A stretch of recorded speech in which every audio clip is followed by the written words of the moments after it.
ਨਮਸਕਾਰ, ਤੁਸੀਂ ਵੇਖ ਰਹੇ ਹੋ ਸੁਪਰ ਨਿਊਜ਼ 24/7। ਅਕਾਲ ਤਖਤ ਸਾਹਿਬ ਦੇ ਸਾਬਕਾ ਜਥੇਦਾਰ ਭਾਈ ਰਣਜੀਤ ਸਿੰਘ ਅਤੇ ਹੋਰ ਧਾਰਮਿਕ ਆਗੂ 6 ਸਾਲ ਤੋਂ ਲਟਕ ਰਹੇ ਸ਼੍ਰੀ ਗੁਰੂ ਗ੍ਰੰਥ ਸਾਹਿਬ ਦੀ ਬੇਅਦਬੀ ਅਤੇ ਕੋਟਕਪੂਰਾ ਗੋਲੀकांड ਮਸਲਿਆਂ ਸੰਬੰਧੀ ਅਹਿਮ ਐਲਾਨ ਕੀਤਾ। ਮੌਕੇ ਤੇ ਸੁਖਪਾਲ ਸਿੰਘ ਖਹਿਰਾ, ਪਰਮਿੰਦਰ ਢੀਂਡਸਾ, ਬੱਬੀ ਬਾਦਲ ਆਦਿ ਨੇਤਾ ਮੌਜੂਦ ਸੀ। ਆਓ ਵੇਖਦੇ ਹਾਂ ਸੁਪਰ ਨਿਊਜ਼ 24/7 ਤੋਂ ਰਿਤਿਸ਼ ਕੁਮਾਰ ਦੀ ਰਿਪੋर्ट। सब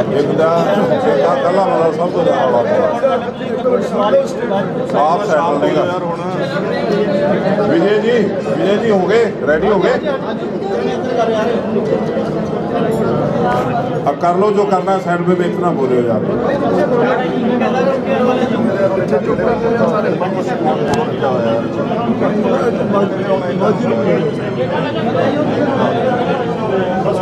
ठीक है जी। गुरु साहिब जी की चरणछोह प्राप्त धरती ते गुरधाम के जुड़ी हुई समूह साध संगत ते प्रेस के नौजवान वीरों अदब नाल फतेह बनाना। वाहिगुरू जी का खालसा, वाहिगुरू जी की फतेह। तुसीं जानते हो सिख कौम की हिस्टरी, इतिहास गुरु नानक साहिब जी तो लैके अज तक जदोजहद ते कुर्बानियां भरिया इतिहास। गुरु नानक साहिब जी ने उस समय की जिहड़ी व्यवस्था सी, उस समय जिहड़े जुल्म हो रहे सी, उन्हां दे खिलाफ भी बुलंद कीती ते किसी दे भी भय हेठ नहीं, किसी दे भी भय हेठ नहीं, निर्भय होके कीती। जे उन्हां नूं किसी राज भाग के विरुद्ध कहना पिया राजे शीही मुकदम कुत्ते, जो उन्होंने कहा बड़ी दृढ़ता नाल, जे उन्होंने कहना पिया यार चुप दा दान बख्शो प्लीज। कल काती राजे कसाई धर्म पंख करे उडरिया, कूड़ अमावस सच चंद्रमा दिसे नाही, कह चढ़िया हो भाल कुन्नी होई, अंधेरे राह न दिसे कोई। अज साडी सिख कौम ने भी हनेरा रस्ता बनया होया ते अफसोस की गल है कि जिहड़े साडे आगू सी वो नीला बुरका पा के साडी कौम के दुश्मन साबित होए ते साबित होंदियां होंदियां 50 सालां च उन्हां दी शुरुआती जिंदगी तो लैके अज तक देखिए तो वो गुनाहां नाल भरे हुए ने ते दोषी ने ते सिख कौम नूं अज समा आ गया जदों उन्हां नूं दोषी करार दे के ते अपने दिलों चों कढ देना चाहिए। अज असीं जिस वजह करके इकट्ठे हुए हैं, खैरा साहब ने तुहानूं चंगी तरह समझा दिता, रिपीट कर दिता।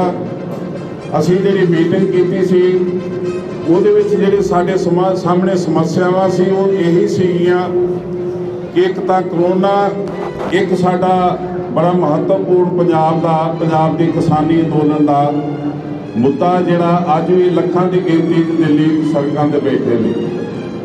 तो असीं किते भी कोई गलती ना कर बैठिए क्योंकि इशू बड़ा वड्डा है।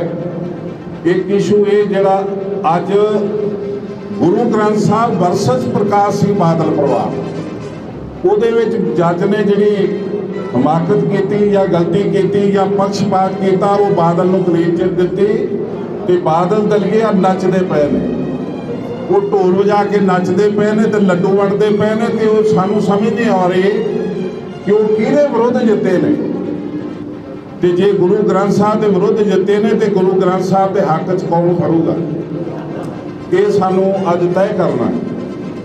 असीं जानते हैं जो कुछ असीं कह रहे हैं ये विरुद्ध सानू अंदर किया जा सकता, सानू कोई परवाह नहीं, भावें फांसी ते लटका दे कोई, सानू कोई परवाह नहीं हाई कोर्ट की ना उहदे जजां की।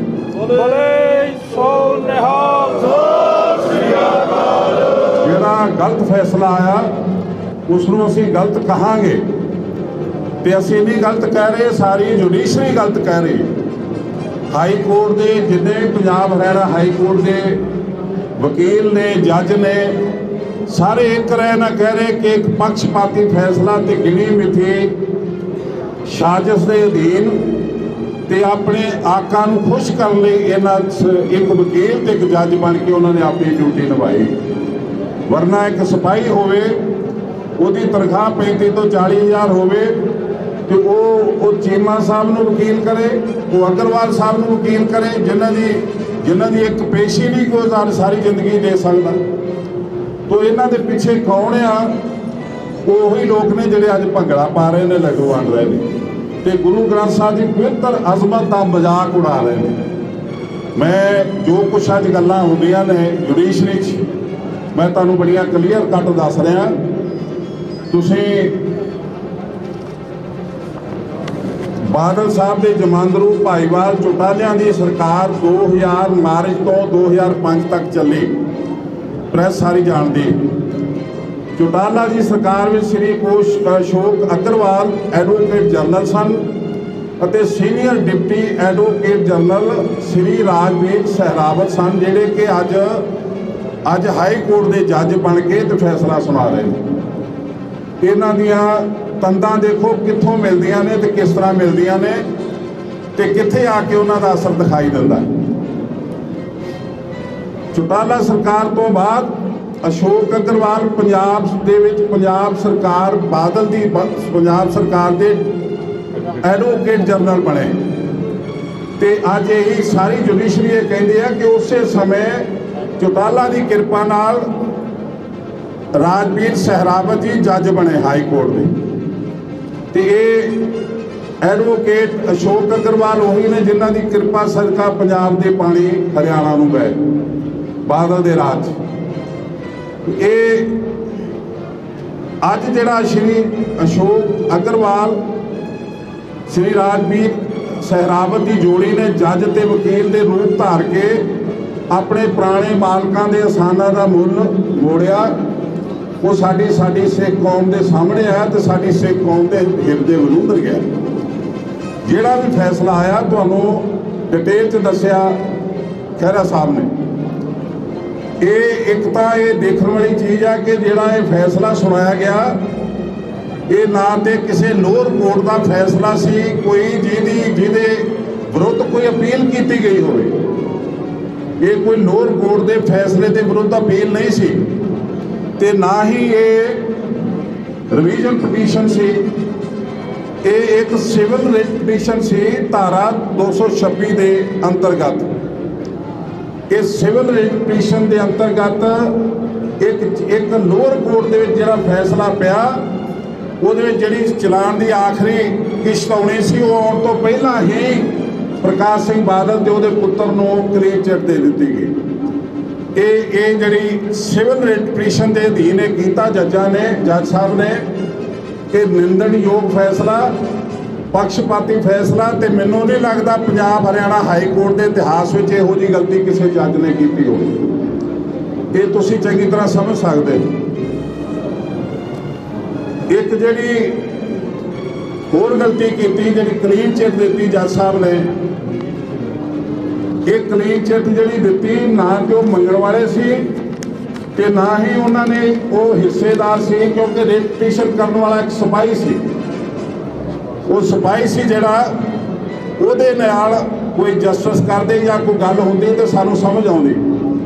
ਪਰ ਜਿਹੜੀ ਇਹਨਾਂ ਨੇ ਰਿਟ ਪਟੀਸ਼ਨ ਇਹ ਸਿਵਲ ਰਿਟ ਪਟੀਸ਼ਨ ਦੇ ਵਿੱਚ ਕਲੀਨ ਚਿੱਟ ਦਿੱਤੀ ਆ, ਉਸ ਕਲੀਨ ਚਿੱਟ ਦੇ ਨਾਲ ਇਹ ਵੀ ਲਿਖ ਦਿੱਤਾ ਕਿ 6 ਮਹੀਨਿਆਂ ਦੇ ਅੰਦਰ ਇਹ ਇਨਕੁਆਇਰੀ ਨਵੇਂ ਸਿਰੋਂ ਕਰਾਈ ਜਾਵੇ ਤੇ ਉਸ ਤੇ ਸਾਡੀ ਸਰਕਾਰ ਫੈਸਲਾ ਲੈ ਰਹੀ ਹੈ ਕਿ ਰਿਟ ਪਟੀਸ਼ਨ ਦੇ ਅਨੁਸਾਰ ਫੈਸਲੇ ਅਨੁਸਾਰ ਸਿੱਟ ਨਵੀਂ ਬਣੂਗੀ। ਹੁਣ ਸਾਡੀ ਸਰਕਾਰ ਇਹ ਦੱਸੇ ਕਿ ਇਹਨਾਂ ਦੀ ਜਿਹੜੀ ਸਿੱਟ ਆ ਉਹ ਕਿੰਨੀ ਸ਼ਕਤੀਸ਼ਾਲੀ ਹੋਊਗੀ, ਜਿਹੜੀ ਹਾਈ ਕੋਰਟ ਦੇ ਫੈਸਲੇ ਨੂੰ ਇਗਨੋਰ ਕਰਕੇ ਤੇ ਪਿਓ ਪੁੱਤਰ ਦੇ ਖਿਲਾਫ ਇਹ ਇਨਕੁਆਇਰੀ ਕਰੂਗੀ। ਇੱਕ ਹਾਈ ਕੋਰਟ ਦਾ ਫੈਸਲਾ ਜਿਹ 'ਚ ਕਲੀਨ ਚਿੱਟ ਮਿਲੀ ਹੋਵੇ ਬਾਦਲ ਪਰਿਵਾਰ ਨੂੰ ਤੇ ਉਸੇ ਫੈਸਲੇ ਦੇ ਅਨੁਸਾਰ ਇੱਕ ਸਿੱਟ ਬਣੇ ਤੇ ਉਹ ਸਿੱਟ ਜਿਹੜੀ ਆ ਸਾਨੂੰ ਸਮਝ ਨਹੀਂ ਆਉਂਦੀ ਕਿਵੇਂ ਹਾਈ ਕੋਰਟ ਦੇ ਫੈਸਲੇ ਦੇ ਵਿਰੁੱਧ ਜਾ ਕੇ ਤੇ ਇਹਨਾਂ ਪਿਓ ਪੁੱਤਾਂ ਦੇ ਖਿਲਾਫ ਕੋਈ ਐਕਸ਼ਨ ਲੈ ਸਕਦੀ। ਇਹ ਸਾਨੂੰ ਬੇਵਕੂਫ ਬਣਾਇਆ ਜਾ ਰਿਹਾ। ਅਸੀਂ ਇੱਕ ਤਾਂ ਸਰਕਾਰ ਨੂੰ ਇਹ ਜਾਣਕਾਰੀ ਦੇ ਰਹੇ ਹਾਂ ਕਿ ਤੁਸੀਂ ਆਪਣੇ ਫਰਜ਼ ਨਿਭਾਓ, ਤੁਸੀਂ ਬਹੁਤ ਪ੍ਰੋਮਿਸ ਕੀਤੇ ਨੇ ਸਿੱਖਾਂ ਨਾਲ ਤੇ ਵਰਨਾ ਸਿੱਖਾਂ ਦੇ ਕੋਲ ਤੇ ਇੱਕੋ ਇੱਕ ਰਸਤਾ ਕਿ ਉਹ ਆਪ ਆਪਣੇ ਦੋਸ਼ੀ ਨੂੰ ਟਾਰਗੇਟ ਬਣਾ ਕੇ ਲੈਣ, ਆਪਣੇ ਦੋਸ਼ੀ ਨੂੰ ਟਾਰਗੇਟ ਬਣਾ ਕੇ ਸਿੱਖ ਫੀਲਡ ਦੇ ਵਿੱਚੋਂ ਬਾਹਰ ਕਰਨ ਲਈ ਉਹ ਰਸਤਾ ਅਪਣਾਉਣ ਜਿਹੜਾ ਸਾਨੂੰ ਅਪਣਾਉਣਾ ਚਾਹੀਦਾ।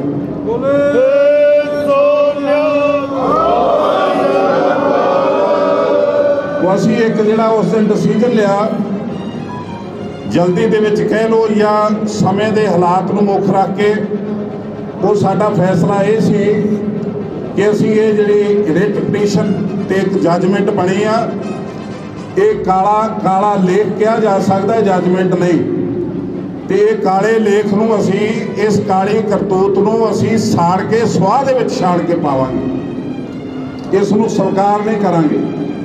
ਤੇ ਇਸ ਨੂੰ ਸਾੜਨ ਲਈ ਅਸੀਂ 30 ਤਰੀਕ 11 ਵਜੇ ਕੋਟਕਪੂਰੇ ਦੇ ਮੁਕਾਮ ਤੇ ਜਿੱਥੇ ਇਹ ਹਾਦਸੇ ਵਾਪਰੇ ਉੱਥੋਂ ਆ ਕੇ ਸ਼ੁਰੂਆਤ ਕਰਾਂਗੇ ਸਭ ਤੋਂ ਪਹਿਲਾਂ। ਅਤੇ ਨਾਲ ਹੀ ਮੈਂ ਆਲ ਓਵਰ ਵਰਲਡ ਦੇ ਵਿੱਚ ਵਸਦੇ ਸਿੱਖ ਵੀਰਾਂ ਨੂੰ ਆ ਜੱਜਮੈਂਟ ਦੀ ਕਾਪੀ ਆ, ਇਹ 30 ਤਰੀਕ ਨੂੰ 11 ਵਜੇ ਮੈਂ ਸਾੜੂੰਗਾ ਜੀ ਸਾਰੀ ਸੰਗਤ ਦੇ ਸਾਹਮਣੇ ਕੋਟਕਪੂਰੇ ਦੇ ਚੌਕ 'ਚ, ਬੱਤੀਆਂ ਵਾਲਾ ਚੌਕ। ਤੇ ਅਸੀਂ ਸਮੂਹ ਸੰਗਤਾਂ ਨੂੰ ਅਪੀਲ ਕਰਦੇ ਹਾਂ ਕਿ ਗੁਰੂ ਗ੍ਰੰਥ ਸਾਹਿਬ ਦੀ ਪਵਿੱਤਰ ਅਜ਼ਮਤ ਤੋਂ ਕੁਰਬਾਨ ਹੁੰਦਿਆਂ ਹੋਇਆ ਇਹ ਜਿਹੜੀ ਜੱਜਮੈਂਟ ਦਾ ਫੈਸਲਾ, ਇਹਨੂੰ ਭਾਵੇਂ ਤੁਸੀਂ ਇੰਟਰਨੈਟ ਦੀ ਰਾਹੀਂ, ਗੂਗਲ ਰਾਹੀਂ, ਜਿਸ ਤਰ੍ਹਾਂ ਵੀ ਹਾਸਲ ਕਰਕੇ ਇਹਦੀਆਂ ਕਾਪੀਆਂ ਕਢਵਾ ਕੇ ਜਿੱਥੇ ਬੈਠੇ ਹੋ ਉੱਥੇ ਸਾੜ ਕੇ ਆਪਣਾ ਪ੍ਰੋਟੈਸਟ ਕਰੋ। ਤੇ ਇਹ ਸਰਕਾਰ ਨੂੰ, ਸਰਕਾਰ ਦੇ ਪਿਆਰਿਆਂ ਨੂੰ ਤੇ ਜੱਜਾਂ ਨੂੰ ਇਹ ਦੱਸ ਦਿਓ ਕਿ ਅਸੀਂ ਤੁਹਾਡੇ ਗਲਤ ਫੈਸਲੇ ਪ੍ਰਵਾਨ ਨਹੀਂ ਕਰਾਂਗੇ। ਇਹ ਸਾਡਾ ਜਿਹੜਾ ਫੈਸਲਾ ਹੋਇਆ ਸੀ ਉਹ ਮੈਂ ਤੁਹਾਨੂੰ ਸਾਰਿਆਂ ਨੂੰ ਸੁਣਾ ਦਿੱਤਾ। ਅਕਾਲ ਪੁਰਖ ਸੱਚੇ ਵਾਹਿਗੁਰੂ ਕਿਰਪਾ ਕਰੇ।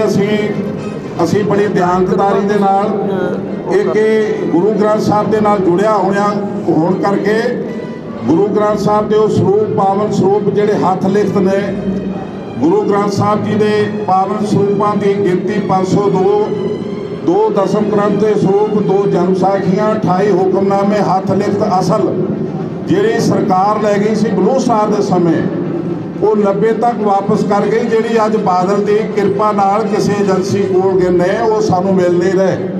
ਹਾਈ ਕੋਰਟ ਨੂੰ ਵੀ ਇਹ ਪ੍ਰਬੰਧਕ ਕਮੇਟੀ ਜਵਾਬ ਨਹੀਂ ਦੇ ਰਹੀ। ਅਸੀਂ ਸਿਰਫ ਤੇ ਸਿਰਫ ਅੰਦੋਲਨ ਕਰਕੇ ਚੁੱਪਿਆ, ਕਰੋਨਾ ਕਰਕੇ ਚੁੱਪਿਆ, ਠੰਡੇ ਨਹੀਂ ਪਏ। ਅਸੀਂ ਇਹ ਹਾਸਲ ਕਰਕੇ ਛੱਡਾਂਗੇ ਤੇ ਗੁਰੂ ਗ੍ਰੰਥ ਸਾਹਿਬ ਦੀ ਪਵਿੱਤਰ ਅਜ਼ਮਤ ਤੋਂ ਕੁਰਬਾਨ ਹੋਣ ਤੱਕ ਜਾਵਾਂਗੇ ਜਿੰਨੀ ਦੇਰ ਤੱਕ ਸਾਨੂੰ ਜਸਟਿਸ ਨਹੀਂ ਮਿਲੂਗਾ।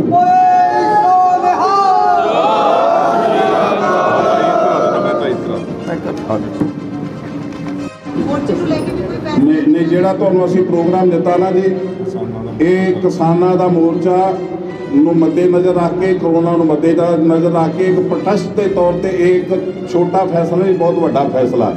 ਜੇ ਅਖਲਾਕ ਹੋਵੇ ਹਾਈ ਕੋਰਟ ਦੇ ਜੱਜ ਕੋਲ ਤੇ ਉਹਨੂੰ ਰਿਜ਼ਾਈਨ ਕਰ ਦੇਣਾ ਚਾਹੀਦਾ। ਇੱਕ ਵਾਰੀ ਤਾਇਦ ਕਰ ਲੈਣ ਦਿਓ। ਇੱਕ ਮੇਰੀ ਬੇਨਤੀ ਹੋ ਰਿਹਾ, ਇਹ ਪ੍ਰਕਾਸ਼ ਸਿੰਘ ਬਾਦਲ ਮਤ ਸਮਝੇ ਕਿ ਅਸੀਂ ਇਸ ਨੂੰ ਦੇਖ ਰਹੇ ਨਹੀਂ ਰਹੇ। ਪੰਥ ਦੀ ਖੁੱਲੀ ਅੱਖ ਇਸ ਨੂੰ ਦੇਖ ਰਹੀ ਆ।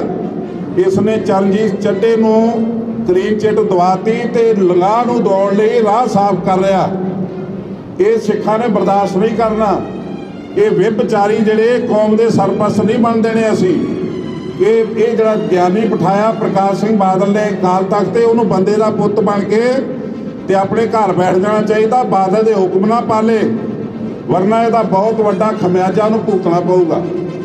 ਇਹ ਮਜ਼ਾਕ ਨਹੀਂ, ਇਹ ਗੁਰੂ ਨਾਨਕ ਦੀ ਸੱਚੀ ਪਾਤਸ਼ਾਹੀ ਅਕਾਲ ਤਖਤ ਸਾਹਿਬ ਤੋਂ ਵਿਭਚਾਰੀ ਸੁੱਚੇ ਲੰਗਾਹ ਵਰਗਿਆਂ ਨੂੰ ਮਾਫ ਕਰਕੇ ਪੰਥ ਦੇ ਵਿੱਚ ਸਾਡੇ ਤੇ ਲਿਆ ਕੇ ਸਰਪ੍ਰਸਤੀ ਬਣਾਉਣ ਨੂੰ ਜਿਹੜੀਆਂ ਤਿਆਰੀਆਂ ਹੋ ਰਹੀਆਂ ਉਹਨਾਂ ਨੂੰ ਅਸੀਂ ਰਾਹ ਨਹੀਂ ਦੇਵਾਂਗੇ, ਉਹਨਾਂ ਨੂੰ ਅਸੀਂ ਕਾਮਯਾਬ ਨਹੀਂ ਹੋਣ ਦੇਵਾਂਗੇ।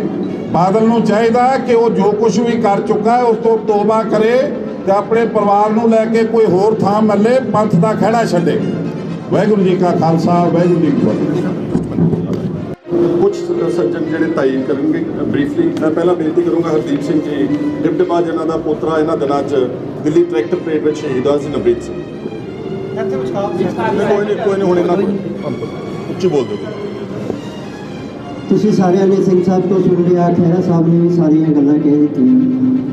ਇਹ ਸਾਡਾ ਮੀਟਿੰਗ ਵਿੱਚ ਲਿਆ ਸਰਵਸੰਮਤੀ ਨਾਲ ਫੈਸਲਾ ਸੀਗਾ, ਕਿਉਂਕਿ ਜਿਹੜੀ ਜੱਜਮੈਂਟ ਆਈ ਹੈ ਉਸ ਤੋਂ ਬਾਅਦ ਕੋਈ ਸ਼ੱਕ ਦੀ ਗੁੰਜਾਇਸ਼ ਨਹੀਂ ਰਹੀ ਕਿ ਇਹ ਸਾਰੀ ਤੈਅਸ਼ੁਦਾ ਪਲੈਨਿੰਗ ਦੇ ਤਹਿਤ ਇੱਕ ਸਾਜ਼ਿਸ਼ ਦੇ ਤਹਿਤ ਲਿਆਂਦਾ ਗਿਆ ਫੈਸਲਾ ਸੀਗਾ, ਜਿਸ ਨੂੰ ਸਿੱਖ ਕੌਮ ਕਦੀ ਪਰਵਾਹ ਨਹੀਂ ਕਰੀ। ਇਸ ਦੀਆਂ ਕਾਪੀਆਂ ਸਾੜਨ ਦਾ ਜਿਹੜਾ ਅੱਜ ਸਿੰਘ ਸਾਹਿਬ ਨੇ ਐਲਾਨ ਕੀਤਾ ਹੈ ਅਸੀਂ 3 ਤਰੀਕ ਨੂੰ ਸ਼ੁਰੂ ਕਰਾਂਗੇ।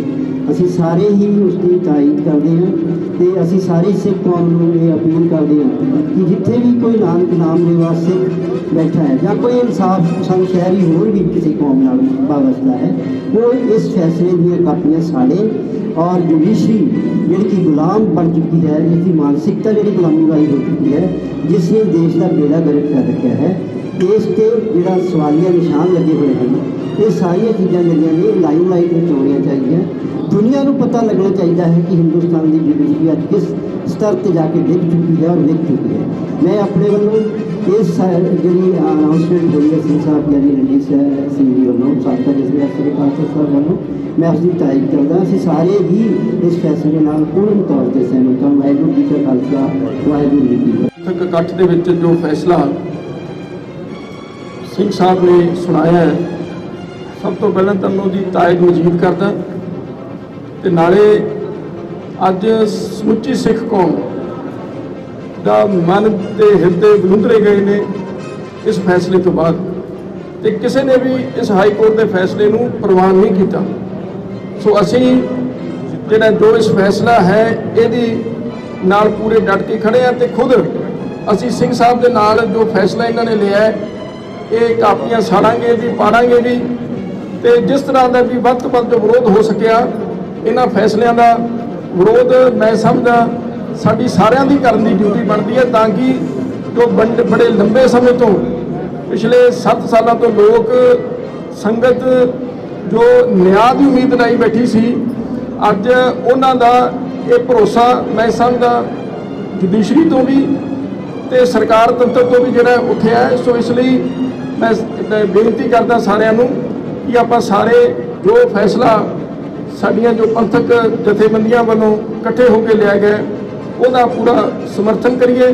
ਸੋ ਮੈਂ ਇਹਦੀ ਜਿਹੜੀ ਫੈਸਲੇ ਦੀ ਤਾਇਦ ਮਜੀਦ ਕਰਦਾ ਹਾਂ। ਵਾਹਿਗੁਰੂ ਜੀ ਕਾ ਖਾਲਸਾ, ਵਾਹਿਗੁਰੂ ਜੀ ਕੀ ਫਤਿਹ। ਦੇ ਰਹਿਬਰ ਸ਼੍ਰੀ ਗੁਰੂ ਗ੍ਰੰਥ ਸਾਹਿਬ ਸੱਚੇ ਪਾਤਸ਼ਾਹ ਜੀ ਦੀਆਂ ਬੇਅਦਬੀਆਂ, ਇਨਸਾਫ ਮੰਗਣ ਵਾਲਿਆਂ ਨੂੰ ਇਨਸਾਫ ਦੀ ਥਾਂ ਗੋਲੀਆਂ ਮਾਰਨ ਤੋਂ ਬਾਅਦ ਸਾਡੇ ਕੋਲ ਇੱਕੋ ਇੱਕ ਰਾਹ ਬਚਦਾ ਸੀਗਾ ਜਿਹੜਾ ਲੋਕਤੰਤਰ ਦੇ ਵਿੱਚ, ਉਹ ਸੀ ਕਿ ਕੋਰਟ ਤੋਂ ਇਨਸਾਫ ਮਿਲੂਗਾ। ਪਰ ਜਿਹੜਾ ਇਹ ਫੈਸਲਾ ਆਇਆ, ਇਹਨੇ ਦੁਨੀਆ ਭਰ ਵਿੱਚ ਵਸਦੇ ਹੋਏ ਸਮੂਹ ਇਨਸਾਫ ਪਸੰਦ ਲੋਕਾਂ ਦੇ ਹਿਰਦਿਆਂ ਨੂੰ ਬਲੁੰਦਰ ਕੇ ਰੱਖ ਦਿੱਤਾ ਹੈ। ਔਰ ਇੱਥੋਂ ਜਿਹੜੀ ਇੱਕ ਕਹਾਵਤ ਲੋਕਾਂ ਵਿੱਚ ਪ੍ਰਚਲਿਤ ਹੈ, ਉਹ ਇੱਕ ਵਾਰ ਫੇਰ ਸਾਬਤ ਹੋ ਗਈ ਕਿ ਜਿਹੜਾ ਕਾਨੂੰਨ ਹੈ ਉਹ ਮੱਛਰਾਂ ਨੂੰ ਤਾਂ ਜਾਲਾ, ਜਿਵੇਂ ਮੱਛਰਾਂ ਨੂੰ ਤਾਂ ਆਪਣੇ ਵਿੱਚ ਫਸਾਉਂਦਾ ਹੈ, ਹਾਥੀ ਜਿਹੜੇ ਨੇ ਉਹ ਜਾਲੇ ਦੀ ਕੋਈ ਪਰਵਾਹ ਨਹੀਂ ਕਰਦੇ। ਇਸੇ ਤਰ੍ਹਾਂ ਕਿਉਂਕਿ ਇਸ ਜਾਂਚ ਦੇ ਵਿੱਚ ਜਿਹੜੇ ਦੋਸ਼ੀ ਨੇ ਉਹ ਸੁਖਵੀਰ ਤੇ ਸੁਮੇਧ ਸੈਣੀ ਵਰਗੇ ਵੱਡੇ ਹਾਥੀ ਨੇ, ਜਿਨ੍ਹਾਂ ਸਾਹਮਣੇ ਕਾਨੂੰਨ ਦੇ ਜਿਹੜੇ ਰਖਵਾਲੇ ਨੇ ਉਹ ਬੇਬਸ ਮਹਿਸੂਸ ਕਰਦੇ ਨੇ ਆਪਣੇ ਆਪ ਨੂੰ। ਇਸ ਕਰਕੇ ਇਹੋ ਜਿਹੇ ਜਿਹੜੇ ਕਾਲੇ ਫੈਸਲੇ ਆਉਂਦੇ ਆ ਜਿਹੜੇ ਕਿ ਸ਼ਰਮਸ਼ਾਰ ਕਰਦੇ ਆ। ਤਾਂ ਮੈਂ, ਮੇਰੇ ਨਾਲ ਸੁਖਰਾਜ ਸਿੰਘ ਖੜੇ ਨੇ, ਮੈਂ ਅੱਧਾ ਮਿੰਟ ਲੈਣਾ ਚਾਹੂੰਗਾ ਕਿ ਜਿਸ ਵਿਅਕਤੀ ਦੇ ਪਿਤਾ ਦੀ ਸ਼ਹਾਦਤ ਹੋ ਚੁੱਕੀ ਹੋਵੇ, ਇਸ ਤੋਂ ਬਾਅਦ ਵੀ ਪੀਸਫੁਲੀ ਰਹਿ ਕੇ, ਸ਼ਾਂਤਮਈ ਰਹਿ ਕੇ ਕੋਰਟਾਂ ਕਚਹਿਰੀਆਂ ਦੇ ਲਗਾਤਾਰ ਧੱਕੇ ਖਾਧੇ ਗਏ ਹੋਣ, ਆਖਰ ਮੈਂ ਭਾਰਤ ਦੇ ਸਮੁੱਚੇ ਸਿਸਟਮ ਨੂੰ, ਹਾਈ ਕੋਰਟ ਦੇ ਮਾਨਯੋਗ ਹਾਈ ਕੋਰਟ ਦੇ ਜੱਜ ਸਾਹਿਬਾਨ ਨੂੰ, ਇੱਥੋਂ ਦੀ ਕਾਂਗਰਸ ਗੌਰਮੈਂਟ ਨੂੰ ਇਹ ਪੁੱਛਣਾ ਚਾਹੁੰਦਾ ਕਿ ਇਸ ਤਰ੍ਹਾਂ ਲਗਾਤਾਰ ਧੱਕੇ ਤੇ ਧੱਕੇ ਕਰਕੇ ਤੁਸੀਂ ਸਾਡੇ ਨੌਜਵਾਨਾਂ ਨੂੰ ਕਿਸ ਰਾਹ ਤੋਰਨਾ ਚਾਹੁੰਦੇ ਹੋ? ਤੁਸੀਂ ਚਾਹੁੰਦੇ ਕੀ ਹੋ? ਮੈਨੂੰ ਇਹ ਮਹਿਸੂਸ ਹੋ ਰਿਹਾ ਕਿ ਕੋਈ ਐਸੇ ਪਾਸੇ ਸਾਨੂੰ ਤੋਰਨਾ ਚਾਹੁੰਦੇ ਆ, ਦੁਬਾਰਾ ਫਿਰ ਤੋਂ ਸਾਡੇ ਨੌਜਵਾਨਾਂ ਦੇ ਖੂਨ ਨਾਲ ਹੋਲੀ ਖੋਡਣ ਵਾਲਾ ਮਾਹੌਲ ਬਣਾਉਣਾ ਚਾਹੁੰਦੇ ਆ। ਪਰ ਅਸੀਂ ਗੁਰੂ ਗ੍ਰੰਥ ਸਾਹਿਬ ਦੀ ਕਿਰਪਾ ਨਾਲ ਪੀਸਫੁਲੀ ਰਹਿ ਕੇ ਇਹ ਸਾਰਾ ਜਿਹੜਾ ਸੰਘਰਸ਼ ਹੈ ਉਹ ਲਗਾਤਾਰ ਜਾਰੀ ਰੱਖਾਂਗੇ। ਗੁਰੂ ਗ੍ਰੰਥ ਸਾਹਿਬ ਦਾ ਫੈਸਲਾ ਹੈ ਕਿ ਹਰ ਦੀਵਾਨੋਂ ਕੋਈ ਕਿੱਥੇ ਜਾਇਆ। ਦੁਨਿਆਵੀ ਅਦਾਲਤਾਂ ਦੇ ਵਿੱਚੋਂ ਤਾਂ ਬਾਦਲ ਬਚ ਗਿਆ, ਸੁਮੇਧ ਸੈਣੀ ਬਚ ਗਿਆ, ਪਰ ਉਸ ਰੱਬ ਦੀ ਅਦਾਲਤ ਦੇ ਵਿੱਚੋਂ ਇਹ ਮਾਫ ਨਹੀਂ ਹੋਊਗਾ। ਤੇ ਰੱਬ ਸੰਗਤ ਵਿੱਚ ਵਸਦਾ ਹੈ, ਵਿੱਚ ਸੰਗਤ ਹਰ ਪ੍ਰਭ ਵਸੈ ਜੀਓ। ਸੰਗਤ ਦੀ ਕਚਹਿਰੀ ਦੇ ਵਿੱਚ ਇਹ ਮਾਫ ਨਹੀਂ ਹੋਊਗਾ। ਇਸ ਲਈ ਜੋ ਸਿੰਘ ਸਾਹਿਬ ਭਾਈ ਰਣਜੀਤ ਸਿੰਘ ਹੋਰਾਂ ਨੇ ਅੱਜ ਇਹ ਸਾਨੂੰ ਪ੍ਰੋਗਰਾਮ ਦਿੱਤਾ ਹੈ, ਇਹ ਸਮੁੱਚੀਆਂ ਜਥੇਬੰਦੀਆਂ ਦਾ ਪ੍ਰੋਗਰਾਮ ਹੈ। ਅਸੀਂ ਸਾਰੇ ਇਹਦੇ ਨਾਲ ਸਹਿਮਤ ਹੁੰਦੇ ਹੋਏ ਮੈਂ ਬੇਨਤੀ ਕਰਦਾ ਦੁਨੀਆ ਭਰ ਵਿੱਚ ਵਸਦੇ ਹੋਏ ਸਿੱਖਾਂ ਨੂੰ, ਇਨਸਾਫ ਪਸੰਦ ਲੋਕਾਂ ਨੂੰ ਕਿ ਜਿੱਥੇ ਬੱਤੀਆਂ ਵਾਲਾ ਚੌਂਕ ਦੇ ਵਿੱਚ ਇਹ ਕਾਪੀਆਂ ਸਾੜੀਆਂ ਜਾਣਗੀਆਂ, ਉੱਥੇ ਜਿੱਥੇ ਜਿੱਥੇ ਵੀ ਬੈਠੇ ਹੋ ਭਾਵੇਂ ਫੋਰਨ ਕੰਟਰੀਆਂ 'ਚੋਂ, ਪਰ ਇਹ ਕਾਪੀਆਂ ਸਾੜ ਕੇ ਨਾਲ ਇਹਦੀਆਂ ਵੀਡੀਓ ਬਣਾ ਕੇ ਵੱਧ ਤੋਂ ਵੱਧ ਸੋਸ਼ਲ ਮੀਡੀਆ ਦੇ ਉੱਤੇ ਵਾਇਰਲ ਕੀਤੀਆਂ ਜਾਣ ਤਾਂ ਜੋ ਇੱਥੋਂ ਦੇ ਸਿਸਟਮ ਨੂੰ ਦੱਸਿਆ ਜਾ ਸਕੇ ਕਿ ਅਸੀਂ ਜਿਹੜੇ ਆ ਜਾਗਦੀ ਜ਼ਮੀਰ ਵਾਲੇ ਆ ਤੇ ਸਾਡੇ ਲਈ ਗੁਰੂ ਗ੍ਰੰਥ ਸਾਹਿਬ ਸਭ ਤੋਂ ਉੱਪਰ ਹੈ, ਉਸ ਤੋਂ ਬਿਨਾ ਸਾਡੇ ਕੋਲ ਕੁਝ ਨਹੀਂ ਹੈ। ਸੋ ਇਹ ਬਹੁਤ ਦੁਖਦਾਇਕ ਫੈਸਲਾ ਤੇ ਅਸੀਂ ਸਾਰੇ ਸਹਿਮਤ ਹੁੰਦੇ ਹੋਏ ਹੁਣ ਇਹ ਪ੍ਰੋਗਰਾਮ ਬਣਾਉਣੇ ਹੈ। ਆਪੋ ਆਪਣੇ ਜਿਹੜੀ ਮੇਨ ਸਾਡੇ ਆਗੂ ਸਾਹਿਬਾਨ ਨੇ, ਸਿੰਘ ਸਾਹਿਬ ਭਾਈ ਰਣਜੀਤ ਸਿੰਘ ਦੀ ਅਗਵਾਈ ਵਿੱਚ ਇਹ ਤਾਂ ਬੱਤੀਆਂ ਵਾਲਾ ਚੌਂਕ ਕੋਟਕਪੂਰਾ ਪਹੁੰਚਣਗੇ ਤੇ ਬਾਕੀ ਸਾਰੀ ਸੰਗਤ ਨੂੰ ਮੈਂ ਹੱਥ ਬੰਨ੍ਹ ਕੇ ਬੇਨਤੀ ਕਰਾਂਗਾ ਵੀ ਜਿੱਥੇ ਜਿੱਥੇ ਵੀ ਤੁਹਾਨੂੰ ਠੀਕ ਸਮਝੋ ਵੱਡੇ ਇਕੱਠ ਨਾ ਕਰਨੇ ਆਪਾਂ, ਜੋ ਸਿਹਤ ਮਹਿਕਮੇ ਦੀਆਂ ਹਦਾਇਤਾਂ ਨੇ ਕੋਵਿਡ ਕਾਰਨ, ਤੇ ਇਸ ਲਈ ਆਪਾਂ ਆਪਣੇ ਆਪਣੇ ਤੌਰ ਤੇ ਜਿਹੜੀਆਂ ਕਾਪੀਆਂ ਜ਼ਰੂਰ ਸਾੜੀਏ ਤੇ ਅਸੀਂ ਸਾਰੇ ਇਹਦੇ ਨਾਲ ਸਹਿਮਤ ਹਾਂ ਜੀ। ਵਾਹਿਗੁਰੂ ਜੀ ਕਾ ਖਾਲਸਾ।